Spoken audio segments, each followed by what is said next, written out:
आपल्यापैकी बऱ्याच जणांचं होम लोन चालू असतं आणि होम लोन चालू असल्यामुळे आपली जी मंथली सॅलरी येते त्या सॅलरीचा 40% to 50% अमाऊंट आपली ईएमआय मध्येच निघून जाते, ज्यामुळे आपलं फ्युचरचं सेव्हिंग थोडं डिफिकल्ट होऊन जातं. तर आपण जे हे बँकेला प्रिन्सिपल प्लस इंटरेस्ट आपण जो पे करणार आहोत तो आपण एसआयपी थ्रू कव्हर करू शकतो.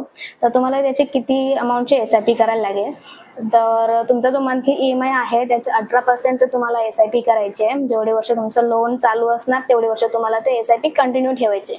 आता समजा एखाद्याचं 20 लाखाचं लोन आहे 20 वर्षांसाठी, त्याचं रेट ऑफ इंटरेस्ट आहे 9%, तर त्याला मंथली 18,000चा ईएमआय येतोय. तर 18,000चा तुम्ही 18% काढलात तर 3,000 पर्यंत येतात. 3,000 जे तुम्ही 20 वर्षासाठी एसआयपी केली तर तुमचा जो इंटरेस्ट प्लस प्रिन्सिपल तुम्ही जे बँकेला पे करणार आहात अराउंड 43 लाख, तर तो 20 वर्षांमध्ये तुमचा 43 लाखचा पोर्टफोलिओ बनून जाईल.